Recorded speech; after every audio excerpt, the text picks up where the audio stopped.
me. 102.7 WMOM 941, 19 before the top of the hour. Good morning, West Michigan. Chris here with you. And so is in the studio Teresa Swist, right? Is that that's how you say it? And I always want to put an F in there, but it's an S. It's a Swist. Yes. And you are here with us. Mason County Mutts we're going to be talking about over the next few minutes. But in particular, we're going to be talking about you. Are you ready for that? I guess. Okay. I know. I guess. Absolutely. Yep. Well, welcome to the studio. A Citizen of the Week recipient, this week's Citizen of the Week. And you were nominated, and people sent in nominations, and they say some really good things about you, and you've made an impact on them and others in the community. Mm-hmm. And so we're going to, especially our furry friends out there. Yes. How many, I'm just going to throw this question out there before we even get started. Yeah. Like, do you have any idea how many animals you personally have saved over your lifespan here? Honestly, no. Okay. No. Any idea? Like hundreds? Thousands? No. I mean, not thousands. Okay. Maybe close to 100. It depends on how you... Like, I do a lot of volunteering and animal control, so there's, situations where it's not even a fostering thing. It's just... I've befriended animals there and helped make them more adoptable, so then they end up getting adopted. So if you kind of add that in, it adds up. Or even pulling over to help a turtle across the street. You have done that, haven't you? Several. Absolutely. I do it all the time, yeah. That's awesome. And what is the, I know I'm just going to throw some weird questions your way, but any particular animal that is the weirdest that you've saved, or like, oh, we gotta get out there and help that animal? I wouldn't really say the weirdest, but like I was at, I believe it might have been like Tractor Supply parking lot or Walmart. There was a really large snapping turtle. Okay. That was kind of wandering around, and people were trying to help it, but were afraid to help it, and because it snaps. You're right. And if you don't know what you're doing, you could get a finger snapped off. Absolutely. And growing up as a kid, my dad and I, we'd be going somewhere, and if we'd see a turtle or whatever, we'd pull over and he'd show me, this is how you pick up a snapping turtle, so it doesn't take your finger off, and then we'd help it across the street. The way it's still going. Should we give advice on how to pick up a snapping turtle if you see one? You know what? Google it. Okay. Watch videos. I follow several Facebook pages specifically about turtles, and they have really nice videos that show you properly. There you go.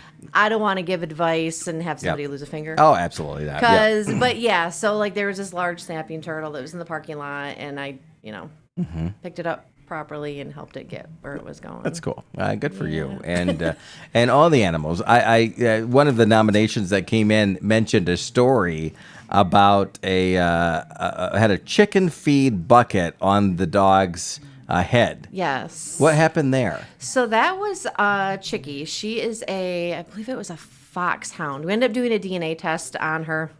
So she originally was spotted in like Newaygo County, White Cloud. Okay. On somebody's trail cam with a chicken feeder stuck in her head, really, really skinny. And then she was being spotted all over the place. She was spotted in Baldwin. She was down in Pentwater. She was up by Manistee Airport. She made her way back to Pentwater. And at first we were like, there's no way that's the same dog. No, yeah. But people would see her and take pictures and realize, no, that is the same dog. Wow. So, I've had some experience setting live traps, and because previously animal control, they weren't allowed to live trap. It was just a policy. Okay. So they would contact us, and I'd, throw the live trap on my husband's truck, and he'd go set traps and stuff like that. So, with help of some people, we were able to set the live trap in this woman's yard. And I showed her, like, this is how you set the trap. If you catch something else, this is how you let whatever it is out. She caught I believe it was a raccoon. She reset the trap, and then within 10 minutes, we caught Chicky. And so Sarah named her Chicky because she had that chicken. Yeah, it was a chicken feeder stuck on her head. But she traveled 5 counties over 4 months. Wow. And I fostered her for a little bit. Wait, with a bucket on their head? Yeah, it was like an open-ended bucket. Oh, okay. So she was still able to like bend her head and bend her neck and eat and drink and Wow. Well, good for you. And and those are the stories that, I know there's a little bit of humor, a little bit of it, But in all seriousness, there is a lot of animals out there that need help. And by you co-founding Mason County Mutts, you have truly changed the trajectory of where animals end up here in the area, right? I think so, yeah. We do a lot, like, I guess when Mason County Mutts first originally started, it was Sarah and several other people in the community, and they helped build the dog park. And then this was like years later, 2014, 15. I always wanted to volunteer at our animal control, but I had little kids. And it's, if you have little kids, it's a handful, trying to keep an eye on them, keep an eye on the animals. And so when I saw, actually Sarah had posted in the Mason County Mutts Facebook group looking for people to just go in and take pictures of the animals. Because that helps a lot. Like if you have a really good picture of an animal, it helps, draw attention to them, Absolutely. get them adopted. Yeah. So I thought, well, that's something that I could do. Took the kids with, and then we did that, and that was, like I said, 2014, 2015, and we've been doing that ever since. And the kids, when they were little, they'd come with all the time, and as they got older, they not so much, but yeah. Well, though the impact that you're making on other kids and other families, pretty incredible. Yeah. We're talking with Teresa Swist this morning here on Mom FM, Citizen of the Week recipient. You can watch this segment right now on our Facebook page or YouTube channel. Teresa, would there be anything you would do differently from when you started with the Mason County Mutts? No. Okay. No. I think everything that, a lot of times things happen, and good or bad, but kind of just take it as a learning experience. And, things that are supposed to happen seem to happen, and just keep moving forward and just keep doing what I do. What about the most rewarding moment? What stands out when you have that conversation and somebody doesn't know anything about Mason County Mutts and you just like to tell them something about your own personal experience with it? What is that story that stands out? I think probably several years ago there was a dog that was like close to delivering puppies. She was at the vet's office. The owner wanted to have her spayed, but she was full term, and the only way to take care of puppies that the owners didn't want, they would have been aborted. Like I don't agree with it, but it's not illegal. There's nothing, you know what I mean? It's a vet thing, whatever. So we were contacted by the office, and I have children. I've raised children, but I've never bottle fed puppies. I hadn't had that experience, but I thought I'll give it a try. So there were 4 puppies that Sarah and I went and we picked up in a little box, and they were 4 hours old, and they're 4, I want to say maybe they're 5 years old now. Okay. All 4 of them not only thrived, they survived, they thrived. We got them all great homes, and we're still in contact with the families, and a couple of them I still see, and that was a learning experience for sure. Because it's not like the TV shows and movies, is it? No, not at all. It's not like a TikTok video where you're like, oh, how adorable. There's a lot of heartache that goes into it. It's not easy, but it's just something that I just do. I don't know. I don't really have a reason for it. It's just who I am. It's just what I do. Well, even some of the nominations that have come in regards to you, this is one of them. Teresa began a nonprofit group called Mason County Mutts. She's dedicated, loyal, caring, and more than helpful and willing to take on any challenge when it comes to fur babies. Teresa has spent thousands of dollars of her own money to help dogs and cats throughout Mason County. When any animal is lost, in distress, hurt, homeless, etc., Teresa is there and succeeds. Several dogs who have been roaming for days, and we talked about one of them, have unsuccessfully been saved by police, citizens, and even animal control. But when Teresa's called, she stops everything and patiently rescues and captures those roaming dogs. Provides care, shelter, necessities, foster homes, adoptions, and vet care. She's the most selfless volunteer, and has decreased the overpopulation of animals in Mason County tremendously. How do you feel when you hear something like that? Well, first, I'd like to clarify. I haven't spent my own money. Any money that we've spent on anything, vet care, whatever, it's donations that we get from the community. So, which is very important. Very important. Very If we didn't get the donations that we got, we wouldn't be able to do the things like the live trap that we purchased. That was like almost a $600 live trap. Yeah. So, we did some fundraising. We purchased that. We've purchased all kinds of other tools for doing things like that. So no, I didn't spend my own money. I would, but no, those are all donations. And I don't know. That's pretty great. I appreciate that. Those are very nice words. Yeah. Well, you're making an impact on the community. You are. So let me ask you a question. What drives you then?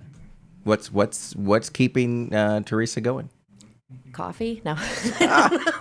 No, I don't know. I don't ever think about it. It's just something that I do. It's just who I am. And if an animal needs help and I'm available and I can help, I just go. And have you always been an animal person, like your entire life? Okay. Like growing up, we always had dogs. We always had a cat. I had guinea pigs and goldfish, and so yeah, I've always had animals. And I remember like years ago when I was a little kid, my mom would volunteer. Like there was the Humane Society, because when it was the very first thing was like the Mason County Humane Society is I think what it was, and that was probably in the real early 80s. And I would just go stand with my mom and collect donations for that out in front of Shop and Save, or I can't remember what it was called at the time, but I've always yep. What's your message to somebody that wants to get involved?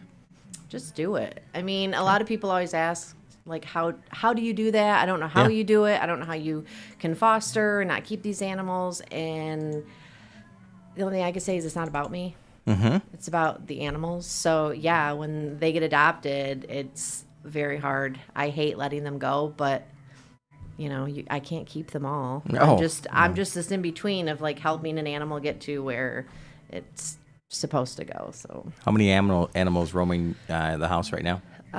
Currently we only have 2 dogs. Okay. One time we had about 10, but they were all seniors, and we've over the past couple of years we've lost them to old age and cancer, and they were all rescues. We have Luna, who's a American Pit Bull Terrier, Staffordshire Terrier mix. We got her from Oceana County Animal Control as a puppy, like 8-9 years ago. And then Finn, I call him Little Pudge. He's a Terrier Chihuahua mix. He was a foster fail from Animal Control. He's still around. I have chickens. And they don't live in the house. Okay, that's But I mean, when they were babies, they were in brooders in the basement. Yeah. And then we have a cat, Chubbers. Okay. So I mean, we only have 3, inside, and then the chickens. But at one time we had a lot. Yeah, no, that's all right. If you're just joining us, we're wrapping up our conversation with Teresa Swist, Citizen of the Week recipient here on Mom FM. Nominated at WMOM.FM. And Teresa, with this comes a few things for you. First of all, you get this crystal showing your name and that you are a Citizen of the Week recipient. So that is for you. And you can, and obviously, a lot of times, and it sounds like you are the same way, people that don't necessarily need that recognition. You're just kind of behind the scenes, or in some cases, right in the front line, in your particular case. But hopefully that when you look at it from time to time, we'll know that you are making an impact on the community. That's nice. We have a gift card from Wesco for gas, because you're going to be saving some animals from time to time. Jumping in the car there. And a $100 gift card to Timbers Prime, so that you can take whoever you want out, the family, friends. And we just wanted to thank you. We wanted to recognize you this morning in what you do and what you're making an impact, because you see it all the time. People will say something on, let's say, Ludington Cares or online, and then a comment will come in. Well, check with Mason County Mutts, or they can help here. Or there is that impact that has happened and continues to happen in our community, and you were there to start it all. It's kind of cool. Isn't it a good feeling? It is, yeah. I mean, and the thing is we're a dog group, but we do cats. We have, we foster cats. We help cats. I've fostered 3 cats, and I've fostered like maybe 15 dogs. Wow. But yeah, so I mean, we would help any animal that needs helping. Yeah. So. And if people want to reach out to you, what's the best way? Facebook, our Mason County Mutts Facebook page. Okay. Yeah. Cool. All right. And we'll have you back on in the future. Here, there's a photo contest going on, or something there. We're going to tell you. We're going to tell the listeners about that. Yeah. We had the team come in just the other day and reach out to us and say, hey, can we get the word out? So we're going to be helping to do that. And thanks for all that you do here in the community. You got it. It is 9:57 on 102.7 Mom FM. Almost 10 o'clock. John Tesh coming up next on WMOM. Gus Macker is